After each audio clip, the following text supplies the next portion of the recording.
Howdy folks, and welcome back to World of Tanks with the mighty Jingles. I'm popping off to the EGX show, that's the Entertainment Gaming Expo in London, for the next 2 days. So, just a quickie today. Well, I say quickie, it's still over 10 minutes long. It's a quickie by my standards. This is Husky Dog 44 in the E50 Tier 10 match on Prokhorovka. Looking at the team lists, it doesn't seem as if either side has any particular advantages, although the enemy team has more of the mediums than the heavies, which is bad news if you're on the team with all the heavies and you're in a medium.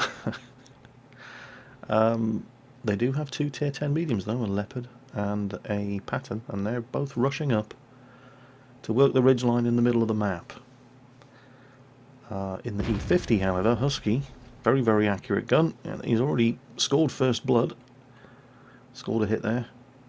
And then he does something very, very ballsy. He's not actually using any concealment. He's relying on the Leopard and the Patton up in front of him, lighting up targets for him, and the view range of the enemy vehicles being what it is that keeps him safe. And this is about as close as he can reliably get to these guys, because that Pershing and the Leopard, who are also working the ridgeline, they're 440 to 450 metres away. Now, they may have a 400 metre view range, but if they're running with coated optics, even while they're moving, that Leopard could spot him from here. Hang on a minute. Is that a T110E5 up here with him?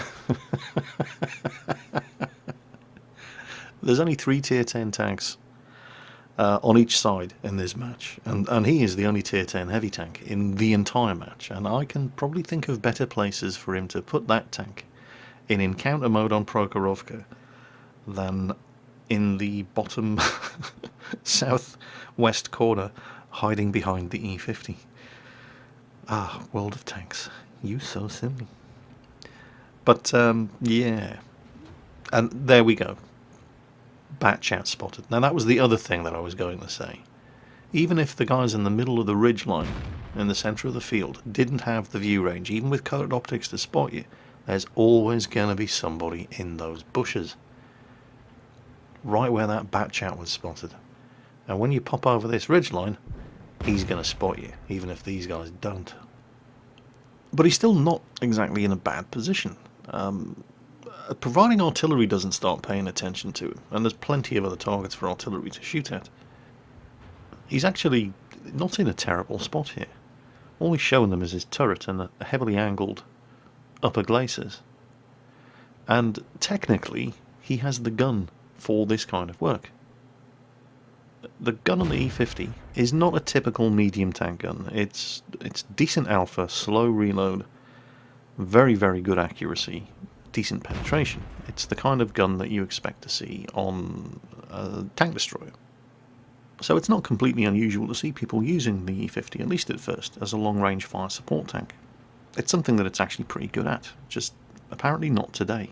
For some reason, whether that's bad luck, poor aiming, RNG, lag, the E50 just being the E50, or whatever, he's actually missed most of the shots he's fired. And now, of course, the problem with deciding that you're going to play as a long-range support fire tank is that there have to be tanks up front for you to give fire support from long range to. And his team has just run out of their Tier 10s. The Patton and the Leopard that were working the mid-ridge are both dead. The T110E5 died some time ago. And you really don't want to be stuck in this southwestern corner of the map with a whole bunch of Tier 9 and 10 medium tanks coming running towards you. And so he's getting the hell out of there. Unfortunately, the poor old KV-4, who is stuck in the bottom southwestern corner of the map, can't get out of there as quickly as an E50 can, so he's pretty much resigned to his fate. All of which means that for the price of a Leopard and a Pershing, the enemy team have as good as wiped out a third of Husky's team, including all 3 of their Tier 10s. They've achieved complete domination of the western side of the map. They're going to kill that KV-4 soon, he can't possibly hope to hold them back. Which means, because let's not forget, this is an encounter version of Prokhorovka, they're now free to sweep around and put pressure on the cap from both sides. So what Husky would like to do is find a spot over here where he can actually put shots in them when they come sweeping over after killing that KV-4, because they are going to be very, very vulnerable when they do that. Unfortunately, the enemy tanks on the middle, up by the cap, keep spotting him. And he can't sit on top of this railway embankment. There's absolutely no cover here. Having a look around, trying to decide what's the best thing to do. KV-4 is still alive. They're taking their time putting pressure on him, but these guys here, they keep spotting him and lighting him up. He's thinking about dropping down into the bushes at the back there, but once you're in those bushes and they start coming for you, you can't get out. Spotted again, he's got to get out of here. Yep, here comes the incoming. Got to make a move. Can't stand on top of that railway embankment while being spotted. Now this spot that he's moved to down here is actually quite sneaky. All those guys in the middle actually directly threatening the cap. Well, for a start, there's all sorts of solid cover between himself and them. And if they do pop up over that central railway embankment and spot him, because he's in lower ground than them, they're going to have to come right over the top of the embankment in order to put shots down into him. And that's going to make them vulnerable. He's also able to get some decent flanking fire in on this T-28 prototype. Now, it would be great if the guys on the hill could give a bit more in the way of support and fire against the Tier 8s who are trying to hold back the cap. But they're being suppressed by the enemy Jagdpanzer E-100, who's on that little island up to the northeast. And that's when the Lerva goes full retard. You never go full retard. Don't know what he thought he was going to achieve there. Well, anyway, he's dead. The KV-4, by the way, died some time ago. He was killed by the Batchat, who pretty much killed everything else over on the western flank. Which, of course, means that artillery is going to be next. That Batchat's going to be sweeping across the field, looking for fresh victims to om-nom-nom on. And Arnie can't really do anything about it as long as there's a Jagdpanther 2 and an E50 spotting the entire middle of the map there. As soon as he tries to break cover from the bushes and get over that railway embankment, they will spot him and he will die. So he's kind of pinned in those bushes, just waiting for the Batchat to come over and kill him. And once the Batchat kills artillery, Husky's going to be next. They've got to deal with these tanks in the centre of the map so that he can defend himself against any threats coming over. Like that Batchat, for example. There's the Jagdpanther 2. This guy needs to die. Oh, they've just lost their artillery. They've just lost their artillery to the Batchat. Nobody even saw him. So the artillery couldn't have been using the bush as well. Okay, there we go. They've killed the Jagdpanther 2. Now, that Batchat's going to be coming over that railway embankment any second now. Husky needs to be in a position where he can do something about it, which either means back up there on the ridge, but he's never going to make it in time, or here, in cover here, down by these bushes. Unfortunately, the Batchat spotted him anyway. Big fat German ass sticking out the rear of the bushes. Batchat came over, didn't come over the middle, he came over the bottom end. Now he's got to move.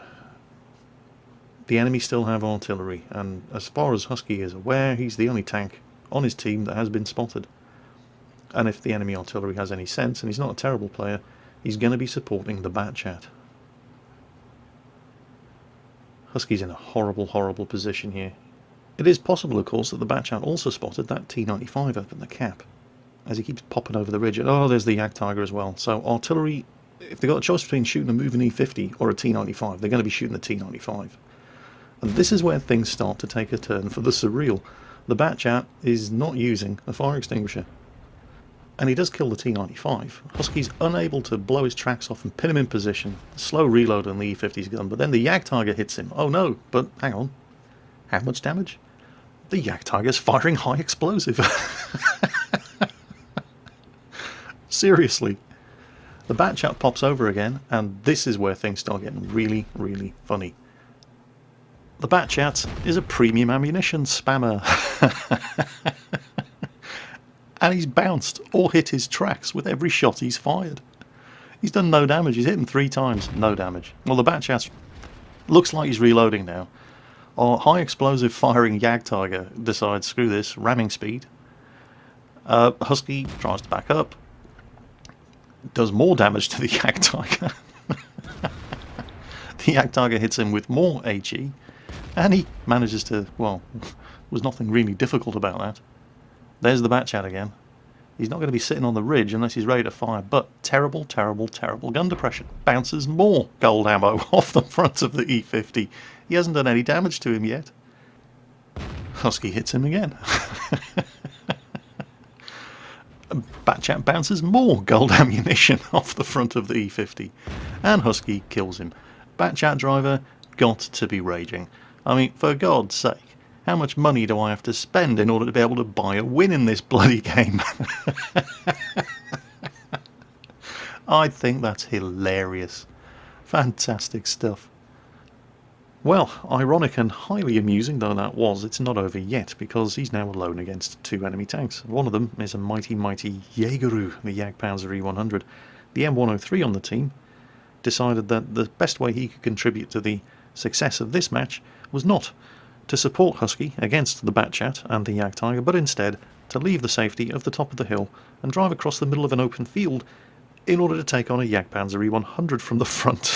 So, unsurprisingly, he's dead, and now it's just Husky against the Jägeru and the GW Tiger P. And Husky's loaded high explosive. He's got 2 rounds of high explosive, and he's clearly going after the artillery. He knows that the Jagdpanzer E100 is on the other side of that ridge, and he did get spotted as he crossed to the crest in the middle of the field. So the GW Tiger P knows he's going to be coming, but here's the problem when you're firing high explosive at high tier artillery. If they know you're coming, they're going to be having their front pointing towards you. And they tend to have a lot of armour at the front. GW Tiger P has 440 health. And apparently a ridiculous camo rating. There he is. Direct hit, high explosive, 138 damage. Husky takes a hit in return. He's lucky to survive it, but he's been ammo racked. And he's used his repair kit.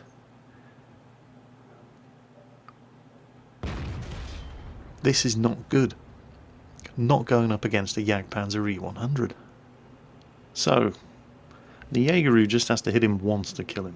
Hell, the Jägeru could fire high explosive at him at this point and probably still kill him in one hit. On the plus side, we know exactly where he is. He's sitting in the cap circle. How do we know this? We're being capped. There's only 1 tank left. He has to be in the cap circle. So, he's ammo racked. He's less than 400 health. He does not know how much health the Jagdpanzer E100 has. All he knows is he's in that cap circle somewhere. What does he have going for him? Well, he does have the advantage of being able to pick his angle of attack. He can come at the Jagdpanzer E100 from pretty much any side, but there's not an awful lot of this game left, so he can't afford to take his time doing it. Other advantages? Well, he's got 8 rounds of APCR ammunition, and this is a game-winning situation, so he's going to be using the APCR. You know, the limited stocks of armour-piercing, composite-rigid, premium ammunition, this is exactly what they're for. Here it comes, the moment of truth. Pokes the ridge. Didn't get spotted. Where the hell is he? Oh, there he is. Whoa, 29 health. And this is where Husky uses up his entire year's supply of luck. Sideways on, in front of a Jagdpanzer E100's 100 and... Really? His tracks ate the shot. You lucky son of a bitch. Well, your damaged ammo rack doesn't really matter now, as long as you make this shot count, and he's going to take a while to reload, so take your time. And make sure you get him. You lucky bastard. So, that was Husky Dog 44's Ace Tanker badge in his E50, and he even admits it himself. He got lucky. He knows he got lucky, especially against that Jagdpanzer E100 right at the end, but watching a Batchat unload an entire clip of premium ammunition into him without doing any damage was absolutely priceless. Well, it wasn't priceless at all. It probably cost him about 20,000 credits. Oh, well. Anyway, that's it. That's it for today. I hope you enjoyed the replay. I'm off to the EGX show at London for the next 2 days. So, normal service will be resumed when I get back, definitely on Saturday, possibly by Friday, depending on how early I get back from London on Friday. Until then, if you follow me on Facebook, I will be posting pictures from the show up on Facebook. But other than that, see you Saturday, possibly Friday. Take care, have fun, and I'll catch you next time.